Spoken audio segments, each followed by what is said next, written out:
All right, ladies and gentlemen, welcome back to the channel. We're talking about the New York Jets in today's video. I know we're only 3 games into the season.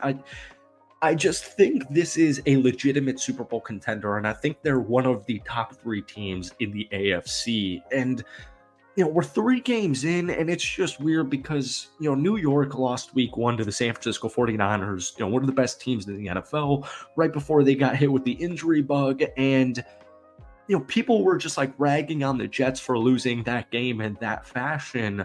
But for every other team in the National Football League, week 1 is week 1, right? Like, you don't care about the meat and potatoes of a win or a loss or what have you in week 1. But for a team like the Jets, a New York media team, it's, why they're not going to succeed. Oh, you can beat the Titans, you can beat the New England Patriots, but let's go back to week 1 where you got your ass kicked from San Francisco. But once again, like I said, for every other team in the NFL, it's week 1. Don't overreact, don't underreact. It's week 1, right?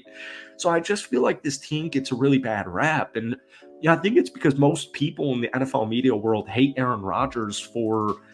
I don't even really get it. Like, I'm a Packers fan, so I will always love Aaron Rodgers. I always loved how outspoken he was. I think he's just a really cool dude. For some reason, like, people in suits hate this guy. Not for some reason. People in suits hate Aaron Rodgers. And I was reading an Athletic article, and they had the New York Jets at 15th in their power ranking. And it just doesn't make any sense to me.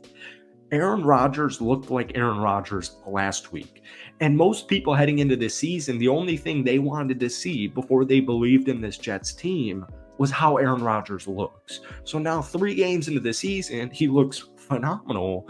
They're still not getting any respect or any love. So welcome back to the channel. Obviously, we're talking about the Jets in today's video. But before we do, if you guys enjoy, hit that like button, hit that sub button for daily NFL content. Folks, this is like my 3rd ever Jets video ever. So try and get this video to 100 likes. Guys, that would seriously mean the absolute world to me, because we're going to post so many Jets videos this upcoming season because I love Aaron Rodgers. That's my QB. That's my QB. That's who I was born and raised watching. I caught the tail end of Brett Favre's career in Green Bay. So Aaron Rodgers, to me, is the man. And last Thursday, it's funny how the narrative shifts, right? We talk a lot about narrative when we're talking about the New York Jets because it's a New York sports team. The Patriots won week 1 against the Cincinnati Bengals in embarrassing fashion. Like, the Bengals could not get anything going. The Patriots were one of the best defenses in the National Football League up until that 24-3 domination last Thursday since last November. So the Patriots, while they have a inexperienced offense, they've got an iffy offensive line, they've had a top 3 defense in the NFL since November of 2023. They take the Seattle Seahawks into overtime, and then for some weird reason, when the Jets dominate them on all fronts 24-3 last Thursday, it's like, well, it's the Patriots. So we were kind of expecting that. So it's just weird to me that apparently they're the 15th best team in the NFL, because I really don't know how that is a thing. If you look at like NFL standings, you're either 3-0 or like 1-2. That's just the way I see it. Aaron Rodgers just had his 2nd highest passer rating at 118.9 since September of 2022. And like we said, that's all Jets fans, I'm sure, care about. Like, the Jets have not made the playoffs since 2010. It doesn't take a rocket scientist to say that's way too long ago. You would have, most seasons, you would have fans stop showing up for home games in like November. By December of last year, tickets cost less than $10 to attend a New York Jets game. So like we said in the beginning of the video, you're 2-1 for the first time since 2015. There is not a single Jets fan on planet Earth that I've seen that is complaining about this start. Aaron Rodgers is 40 years old, but on Thursday, he was not moving like he was 40 years old. He looked like he was in his 20s. He looked like he was in his athletic prime. And Aaron said this week 1, after that week 1 game, he was like, he's coming from a torn Achilles. He's going to get more mobile as the season goes on. And we saw a little bit of it against Tennessee in week 2, and we saw a lot of it in week 3 against the Patriots. He was hit a couple of times but he got right back up like there was no issue. He scrambled 3 times, twice for first downs. He completed all 5 of his passes while on the move, completed 27 of 35 passes, 281 yards, 2 touchdowns, no interceptions. The Jets outgained the Patriots 400 yards to 139. They were 10 of 15 on third down. The Patriots were 2 of 11. The Jets converted 27 first downs, the most in 8 games since 2021 for the franchise. They held the Patriots to only 11 first downs. Like, that was an A-plus masterclass game, and it really should have been a much higher score, but you're still going to take 24-3 any day of the week. But one thing that's really stood out to me is this offensive line, because the Jets O-line for a long time has been terrible. So you sign Morgan Moses, Tyron Smith, John Simpson, and it still needs a little bit more work in the run game, but in pass protection, they're doing everything Aaron Rodgers needs to win 12 or 13 games in the National Football League, right? Aaron Rodgers has been pressured on just 24.2% of his dropbacks. That's the 3rd lowest rate among all 35 qualified quarterbacks in that statistic.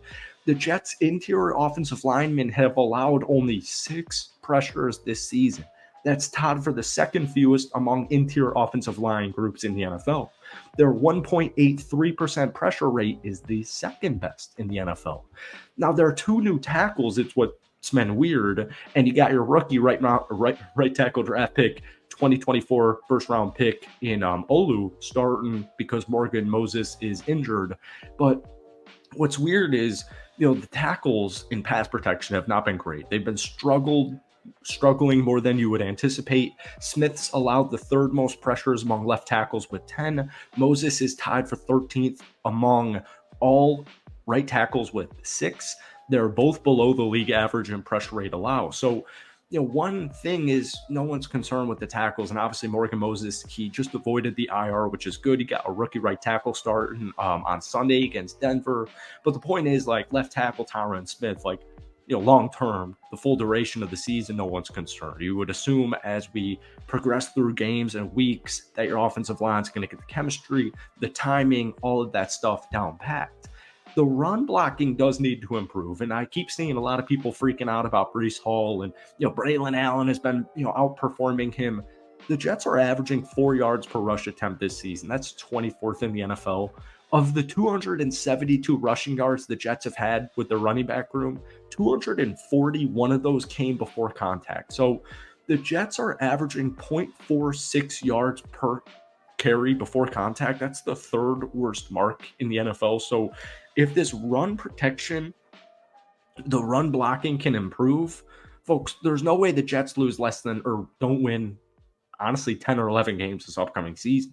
They've also been extremely good in the red zone. Their red zone offense tied for 3rd with a 75% percentage, 6 touchdowns and 8 drives. Like, the advanced stats show it, the eye test shows it, that this Jets team's a legitimate Super Bowl contender. But once again, people keep putting you in the middle of the pack as far as NFL teams for the season. So it's just really weird to me.